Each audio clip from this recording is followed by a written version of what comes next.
Saludos. Bien, en esta oportunidad quería hablar un poquito de lo que es el plan de redención para el hombre. Bueno, ¿qué significa esto? Cuando Dios crea al hombre, inicialmente este hombre era una criatura santa. Esto significa que era una criatura ausente de la malicia, que esa malicia que a todos nos caracteriza. Todos hemos cometido pecado. El que dice que no ha cometido pecado es mentiroso. Todos hemos transgredido alguna norma establecida por Dios, todos hemos ofendido, y delante de un Dios santo todos somos pecadores.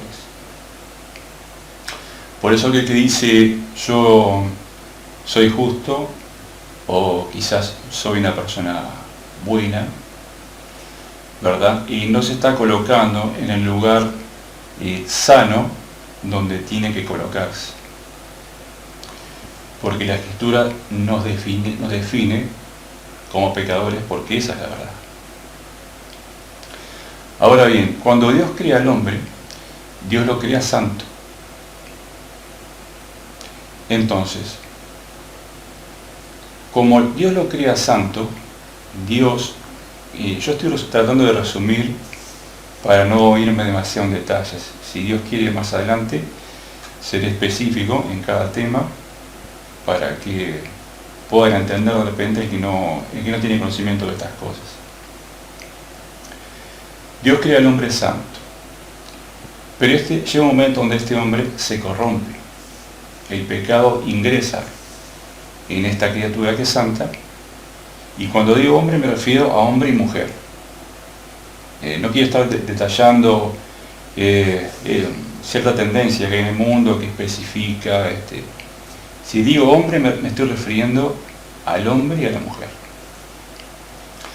Entonces, el hombre se corrompe, ingresa el pecado en la vida del hombre. Cuando ingresa el pecado en la vida del hombre, Dios tiene que tomar distancia de este hombre. Entonces, esa criatura que inicialmente fue santa, se vuelve corrupta. Y Dios no puede comulgar con algo que es corrupto. Entonces, hay una separación entre Dios y el hombre. Este hecho sucedió en lo que se conoce como el Jardín del Edén. Cuando Dios, muchos dicen que todo esto es un mito. Bueno, cuando llegue el momento voy a hablar acerca de la postura oficial acerca de la creación de todas las cosas. Hay una criatura que es antagonista a Dios, y lejos de ser rival para Dios, ha causado un trastorno en lo que es la creación de Dios. Esta criatura inicialmente también fue santa. Cuando se crea esta criatura, el nombre que se le da es Lucifer. Lucifer significa portador de luz. Pero ¿qué sucede con esta criatura? Bueno, llega un momento donde esta criatura se corrompe y causa un desorden en lo que es el universo conocido. Y bueno, tras de sí, esta criatura arrastra a muchas otras criaturas más, que son los ángeles caídos. Todos estos ángeles caídos también en su inicio fueron santos, pero cuando se halló maldad en ellos, Dios los tuvo que sacar de su lugar. Esta criatura llamada ahora Lucifer, que era Lucifer, pero ahora se convierte en el opositor a Dios. Entonces el nombre que se le da a esta criatura es Satanás, el adversario de Dios. Entonces, como no se conforma con haber trastornado a lo que era su grupo angelical, viene a trastornar la vida del hombre. Entonces, Satanás logra engañar al hombre, y mediante ese engaño, Satanás toma el control y el dominio de todas las cosas. Porque cuando Dios crea al hombre, dice que todo lo sujeta bajo sus pies. O sea que el hombre era la coronación de la creación de Dios, por lo menos aquí. Entonces, Satanás, para arrebatarle lo que era esa corona, ese lugar de gobierno al hombre, lo hace mediante el engaño. Satanás logra engañar al hombre y con eso el hombre entra en rebelión contra Dios y Dios tiene que tomar distancia de este hombre. Cuando Satanás logra engañar a este hombre, perdón, cuando Satanás logra engañar a este hombre, automáticamente le ciega el entendimiento. Satanás lo ciega y comienza a inocularle un montón de mentiras a este hombre y comienza a engañarlo cada vez más. Ahora Dios se compadece de esta condición del hombre y traza un plan de rescate para que el hombre pueda retornar a él. Nosotros tenemos tres clases de hombre. El hombre natural, que en sus inicios fue santo. El hombre natural corrompido. Y posteriormente viene otro hombre, que es el hombre redimido por la sangre de Cristo. Son tres clases de hombre.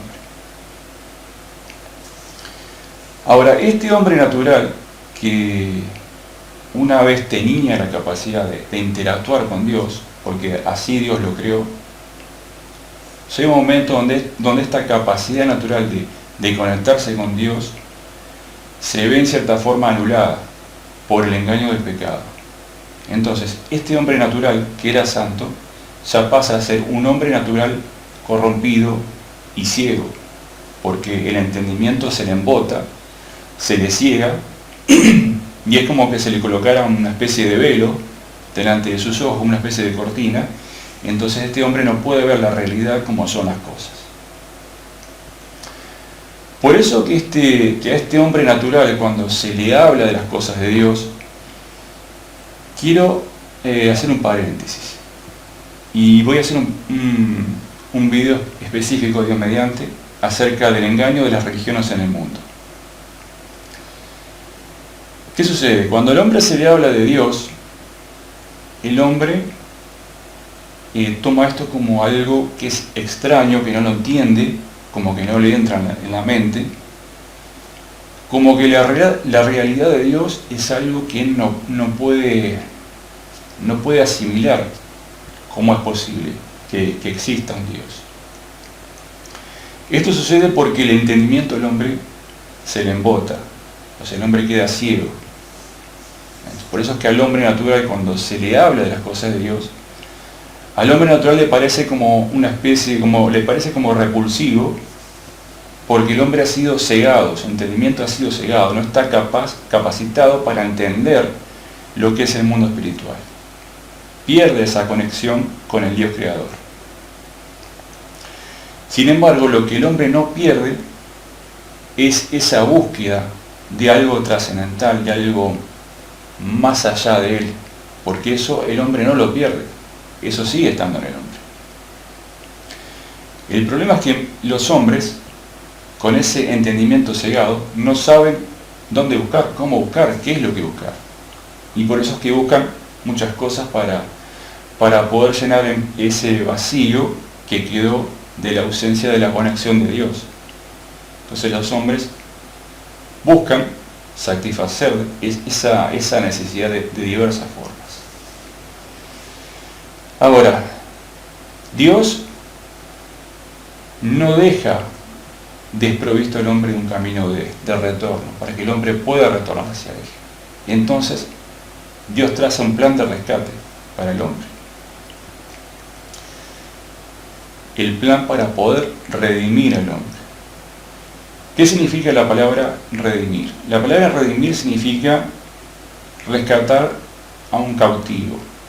Por ejemplo, que en una ciudad de repente haya esclavos, entonces alguien va, paga el precio de esos esclavos, entonces esos esclavos pasan a ser de un señor, o sea, del amo de esos esclavos, a otro señor.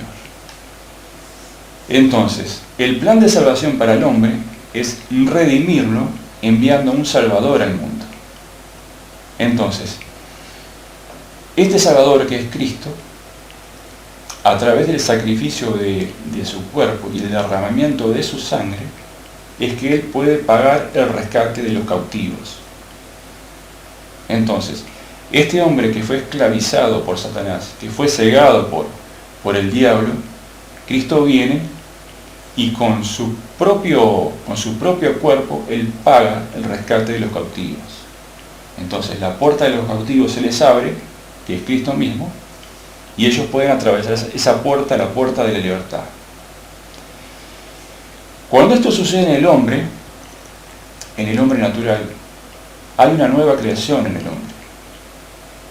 En cierta forma, su entendimiento se le va restaurando, y este hombre natural, que un día el Evangelio le parecía algo repulsivo, él comienza a entender la verdad de Dios y comienza a conectarse con su Creador.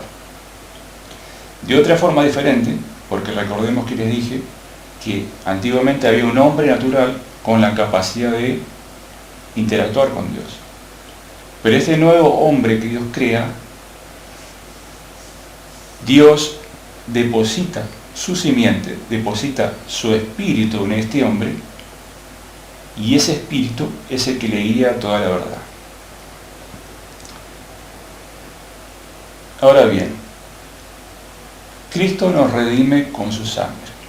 Por supuesto que la persona tiene que querer ser redimida por Cristo, porque si la persona se siente feliz en su lugar de esclavitud, o sea, Cristo no lo va a sacar por la fuerza, Cristo no lo va a rescatar por la fuerza.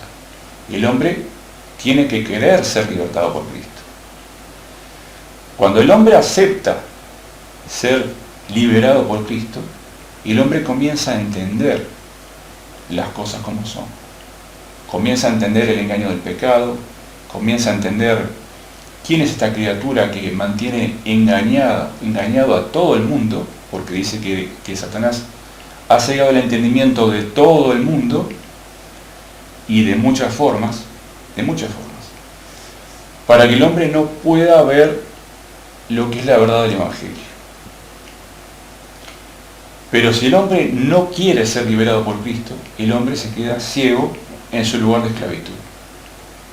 Entonces, una cosa es que una persona vea el Evangelio desde su lugar de esclavitud, y otra cosa es que vea el Evangelio desde su lugar de libertad, o sea, ya habiendo sido rescatada por Cristo.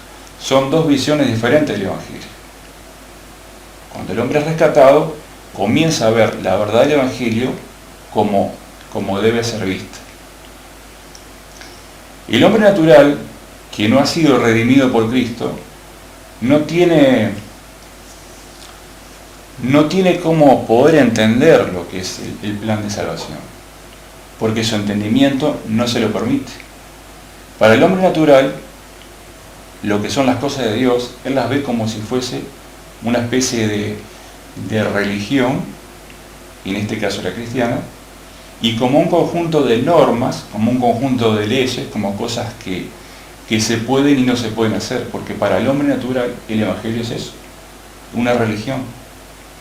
Entonces el hombre natural percibe el Evangelio como que se le va a terminar la vida.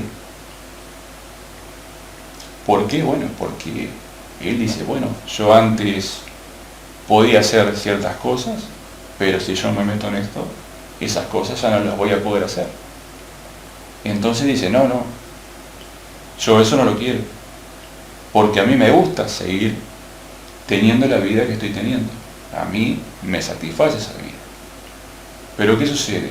El hombre razona de esa forma porque su entendimiento embotado no le permite ver la realidad de las cosas. Ahora, la luz vino al mundo, que es Cristo. Porque Cristo dijo, yo soy el camino, la verdad y la vida. Este hombre natural no conoce cómo volver a Dios. Y muchas veces interpreta que el retorno a Dios es a través de una religión, a través de las buenas obras o a través de distintos dogmas. Y ese no es el camino para retornar a Dios. Una persona, por ejemplo, se puede saber la Biblia de principio a fin, puede tratar de llevar una vida piadosa, pero sin embargo puede estar engañada, siendo que no es una persona redimida. Y eso es lo que sucede actualmente en muchas religiones del mundo. La persona piensa que está conectada con Dios, pero en realidad lo que está conectada es con un dogma, con una religión. Cristo no es religión. Cristo viene al mundo para traer a ese hombre a Dios y para tener relación con ese hombre. Y si hay una relación, significa que Cristo habla con ese hombre y ese hombre habla con Cristo. Para el hombre natural, esto es como hablar con un ser imaginario, como algo que está ahí pero no se sabe qué es, o directamente como una fantasía. Porque así le han enseñado, así lo han adoctrinado, para que razone de esa forma. Entonces, la misión de Cristo es traer de nuevo ese hombre a la luz. Pero ¿qué sucede cuando los hombres aborrecen la luz? Porque Cristo dijo, yo soy la luz del mundo. Ahora Cristo viene al mundo y los hombres aborrecen a la luz. Entonces, Cristo no puede rescatar por la fuerza al hombre. Si el hombre rechaza a Cristo, Cristo sigue su camino. No puede hacer más nada por ese hombre. Si nosotros rechazamos esta mano que Cristo nos tiende, o esta mano que Dios nos extiende a través de Cristo, ya no nos queda más nada. Es la última oportunidad, la única y la última oportunidad que Dios le da al hombre para poder volver a Él. Entonces, el Evangelio es difundido en el mundo entero. Y hay hombres que aceptan a Cristo y hay hombres que no lo aceptan. Ahora, ¿qué sucede con la persona que no acepta a Cristo? ¿Qué sucede con la persona que aborrece a Cristo, que lo rechaza? Bueno, aquí entramos en el terreno de lo que es el juicio de Dios al hombre. La Escritura dice que va a llegar un momento donde los muertos van a resucitar, así como lo está oyendo. Y todos vamos a estar delante del juez, y el juez es Cristo mismo. Si nosotros rechazamos a Cristo, nosotros cuando nos encontramos delante de Dios, o cuando nos vayamos a encontrar delante de Dios, nosotros vamos a estar desprovistos, vamos a estar solos delante de un Dios que es santo,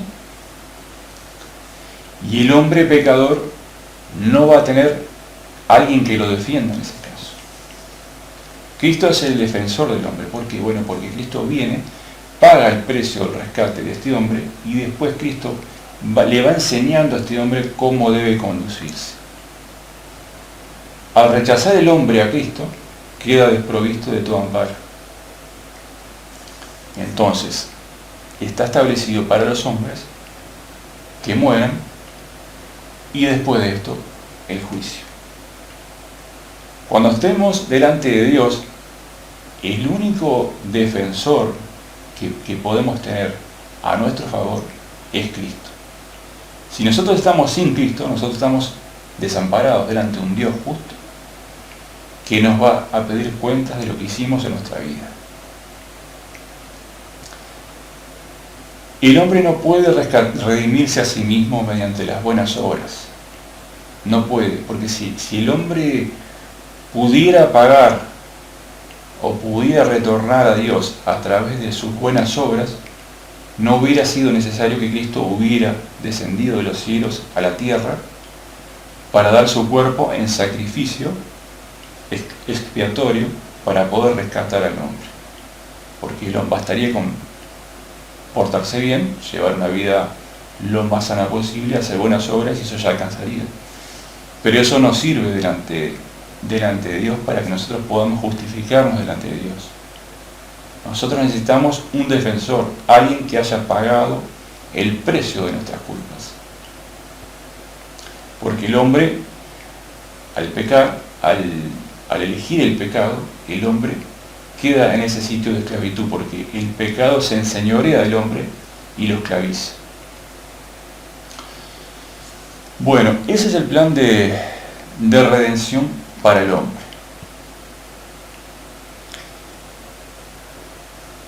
¿Qué sucede cuando el hombre rechaza este plan de salvación? Bueno, lo que le queda es la condenación. A muchos esto les suena como una especie de, bueno, pero si Dios es bueno, ¿cómo puede condenar al hombre? Bueno, porque el hombre no entiende lo que es la santidad de Dios. Y eso es algo que se escapa de su mente. Porque la santidad de Dios es algo tan elevado para nosotros, que muchas veces nosotros no podemos entender el concepto de la santidad de Dios.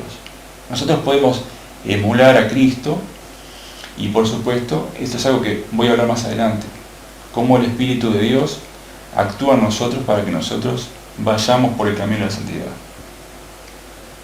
Eso para más adelante. Pero el hombre no puede entender cómo es posible que haya un ser supremo que condene al hombre. Bueno, sucede porque el hombre razona como hombre. La concepción propia del hombre es que de repente no es una persona mala. Que para muchos hombres las personas malas son aquellos que de repente van con un arma y matan a otro, o que de repente son asesinos, o son violadores, o todo ese tipo de gente que para el hombre que digamos tiene una justicia media, el hombre considera que una persona mala es ese tipo de categoría de hombres. Pero delante de Dios, delante de un Dios santo, como lo es Dios, no hay justo ni siquiera uno. Entonces,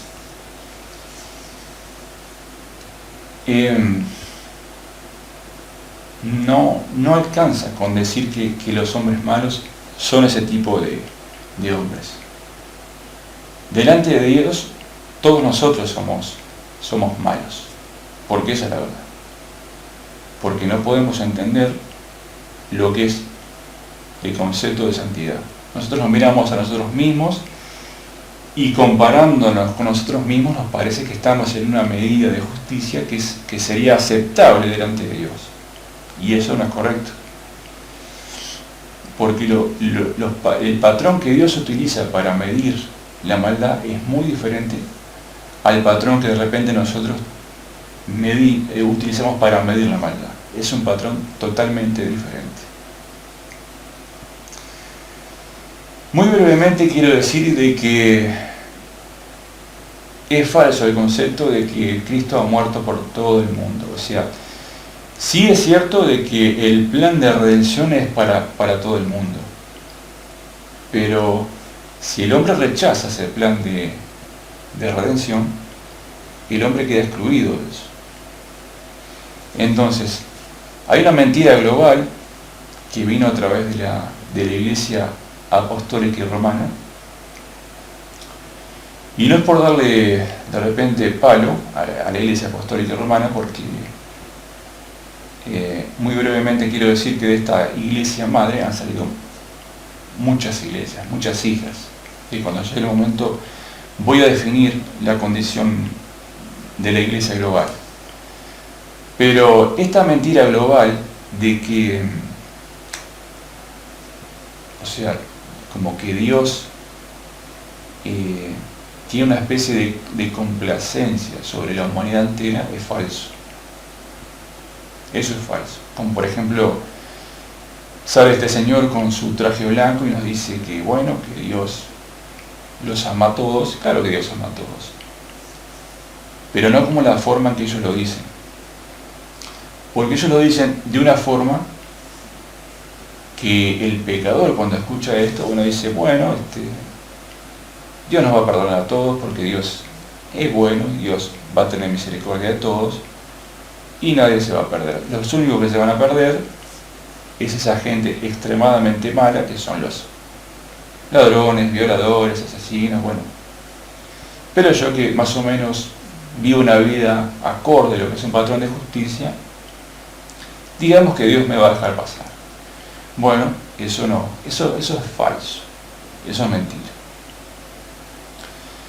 Porque el pecado nos empareja a todos, así seamos grandes pecadores o de repente no tengamos un nivel de maldad y de pecado según la concepción del hombre desmedida. Hay otra mentira que esta Iglesia Apostólica y Romana dice, que dice así: paz a los hombres de buena voluntad, por ejemplo. Y eso es falso. La Escritura no dice paz a los hombres de buena voluntad. La Escritura dice: en la tierra paz y buena voluntad para con los hombres. Es diferente. Porque si nosotros decimos paz a los hombres de buena voluntad, estamos diciendo que, bueno, o se entiende de esta forma, que, bueno, alcanza a conseguir ciertos estándares de justicia y que Dios se complace en nosotros. Ahora, si nosotros decimos en la tierra paz y buena voluntad para con los hombres, es diferente. Porque estamos diciendo en la tierra paz. O sea, ¿quién quiere la paz con el hombre? Dios quiere la paz con el hombre. Porque si Dios tuviera que pagar al hombre según la maldad del hombre, este mundo ya habría dejado de existir hace rato. Por eso Dios establece un periodo de paz y en donde los hombres pueden retornar a Él. Y buena voluntad para con el hombre. Bueno, explicado el plan de redención, más adelante, si Dios quiere, explicaré otros aspectos de la doctrina. Bien, antes quisiera leerles un texto. Voy a hacer un video más adelante de cómo poder empezar a leer la Biblia, cómo está compuesta la Biblia, porque mucha gente cuando se acerca a la Escritura no la entiende, porque no sabe por dónde comenzar a leer. Entonces yo le voy a dar algunas pautas para que usted pueda empezar a leer la Biblia, y de acuerdo al entendimiento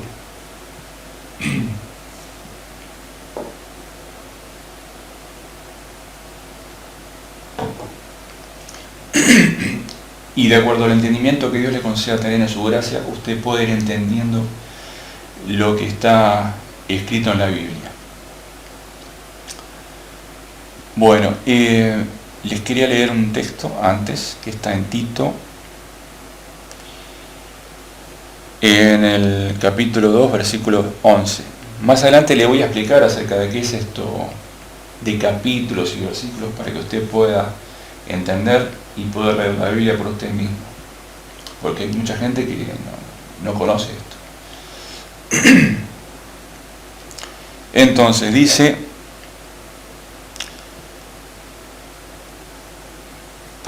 capítulo 11, porque la gracia de Dios se ha manifestado para salvación a todos los hombres, enseñándonos que, renunciando a la impiedad y a los deseos mundanos, vivamos en este siglo sobria, justa y piadosamente, aguardando la esperanza bienaventurada y la manifestación gloriosa de nuestro gran Dios y Salvador Jesucristo, quien se dio a sí mismo por nosotros para redimirnos de toda iniquidad y purificar para sí un pueblo propio, celoso de buenas obras. Bien, esto era lo que les quería decir. Nos vemos en el próximo video, si Dios quiere.